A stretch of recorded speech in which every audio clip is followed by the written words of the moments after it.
आज का ये एपिसोड शुरू करने से पहले एक छोटी सी बात। क्या आप भी अपना पॉडकास्ट बनाने की सोच रहे हैं? तो एंकर ट्राई कीजिए। ये पॉडकास्ट बनाने का सबसे आसान तरीका है। नंबर 1, ये फ्री है। नंबर 2, इसमें कई सारे ऐसे टूल्स हैं जो आपको अपने फ़ोन और कंप्यूटर पर रिकॉर्ड और एडिट करने की फैसिलिटी देते हैं। नंबर 3, आप अपने पॉडकास्ट को डिस्ट्रीब्यूट भी कर सकते हैं, जिससे इसे स्पॉटिफाई और दूसरे प्लेटफॉर्म पर सुना जा सके। तो डाउनलोड कीजिए फ्री एंकर ऐप या विजिट कीजिए anchor.fm पर अपना पॉडकास्ट स्टार्ट करने के लिए। ये तो थी एक छोटी सी जानकारी, और अब शुरू करते हैं एपिसोड का सिलसिला। तो आज के एपिसोड में लीजिए सुनिए आचार्य चतुर्सेन शास्त्री के लिखे उपन्यास सोमनाथ के तीसरे भाग उदयास्त को मेरी यानी समीर गोस्वामी की आवाज में। सोमनाथ महालय के कोट की दक्षिण दिशा में चतुर्थ तोरण था। उसे पार करने पर देवदासियों का आवास था, जो दृढ़ परकोटे से घिरा था। इस समय इस आवास में 700 सुंदरियां रहती थीं। कुछ गुजरातनें थीं, जिनका श्याम वर्ण, मध्यम कद और मृदु भाषण अनायास ही दर्शकों को अपनी ओर आकर्षित करता था। कुछ उत्तरापथ की निवासिनी थीं, जिनकी उन्नत नाक और प्रशस्त मस्तक, गौरवर्ण तथा उच्च स्वर उनके व्यक्तित्व को प्रकट करता था। कुछ सुदूर हिमाचल शंग के परे की निवासिनी थी, जिनकी चपटी नाक, ठिगना कद और पीतवर्ण अलग छटा दिखाता था।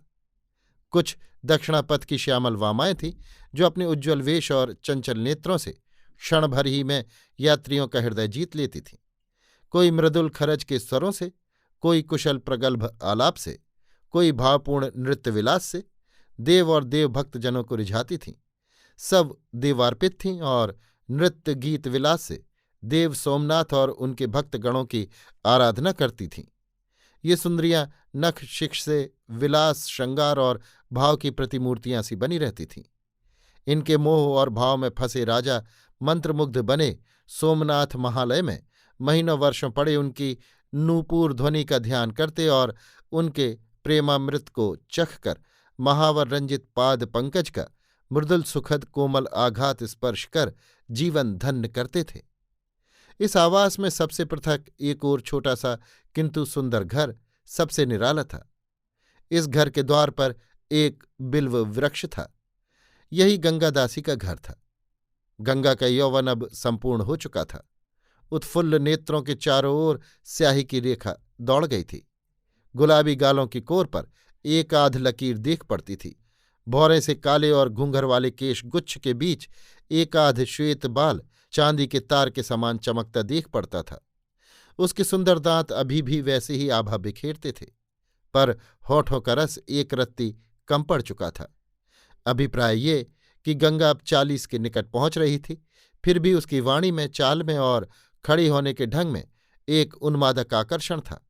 वो महान कलाकार थी। उस युग में दक्षिणांचल में उसके समान गायिका और नर्तकी दूसरी न थी। वो 20 वर्ष तक सोमनाथ महालय में नर्तकी का अधिष्ठात्री पद भोग चुकी थी, और अब भी वो उसी पद पर आसीन थी।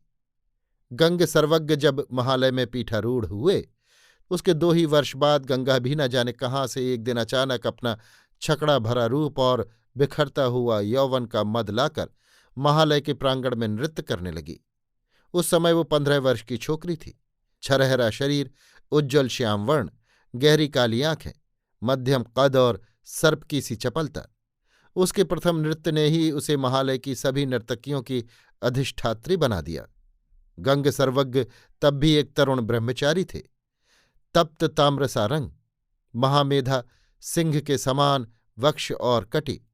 उनके तप और तेज की बहुत बातें गुजरात में फैली थीं। वे दशांग विद्याओं के ज्ञाता, त्रिकालदर्शी एवं ऊर्ध्वरेता ब्रह्मचारी थे। ये भी कहते थे कि काशी और मिथिला के महावागीश्वरों से उन्होंने शास्त्रार्थ में दिग्विजय प्राप्त की थी। उनके गुरु कौन थे, ये अब तक कोई नहीं जान सका, और वे अनायास ही सोमनाथ महालय के पीठाधिप होकर भरतखंड भर में प्रसिद्ध पाशुपत आमनाय के प्रतीक प्रसिद्ध हो गए। फिर भी गंग सर्वज्ञ और गंगा, इन दोनों की पूर्वापर कथाएं जैसे वेगवती बरसाती नदी की भांति भांति भांति का रूप धारण कर बह चलीं। लोग भांति भांति की बातें करने लगे। गंगा जब महालय के गर्भद्वार के सम्मुख अपना अलस यौवन और उद्दीप्त रूप लेकर नृत्य कला का विस्तार करती तो उसके अंगन्यास, पदाघात, नूपुर ध्वनि, स्वर लहरी सब एक साथ स्वर ताल मूर्छना और वाद्य ध्वनि से कंपित वातावरण से सहस्त्र सहस्त्र मनुष्यों को आपे से बाहर कर देते थे।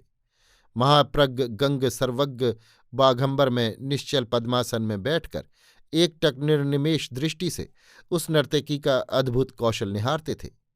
घंटों तक न उनका शरीर हिलता, न पलक गिरते।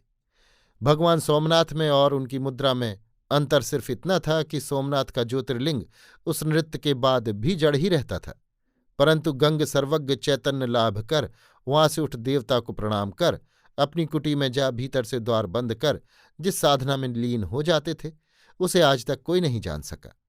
इसी भांति ये 25 वर्ष व्यतीत हो गए। जैसे आग जलकर बुझ जाती है, उसी भांति गंग सर्वज्ञ और गंगा के संबंध की छोटी बड़ी प्रकट और गुप्त बातें भी आपे ही समाप्त हो गईं। गंगा और गंग सर्वज्ञ दोनों ही अब प्रौढ़ हो गए। सूर्य मध्याह्न में प्रखरता बिखेर कर ढल गया था।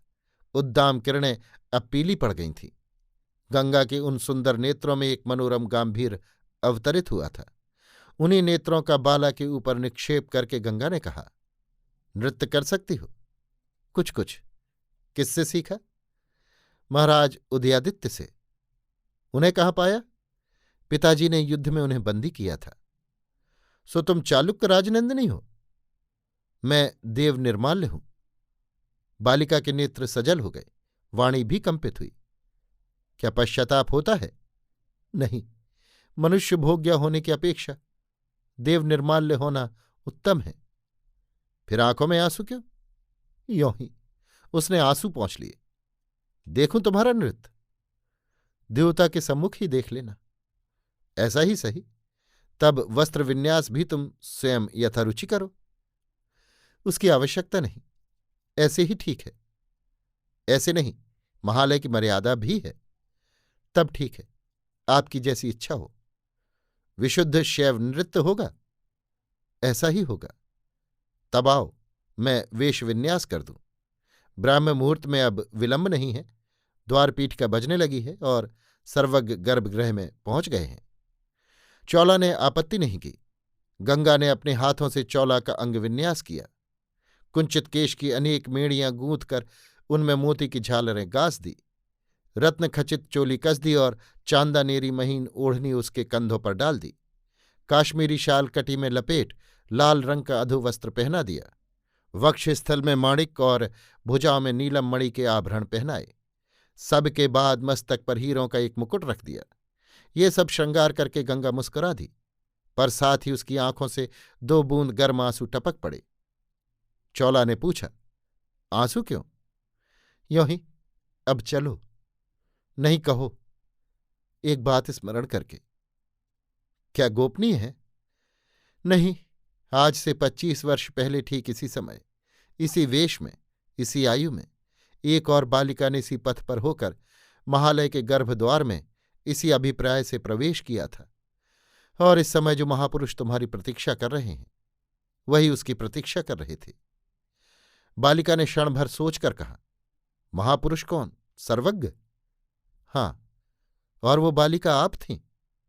थी तो। चौला बोली नहीं, चुपचाप खड़ी रही। गंगा ने उसे अंक में भर कर चूम लिया।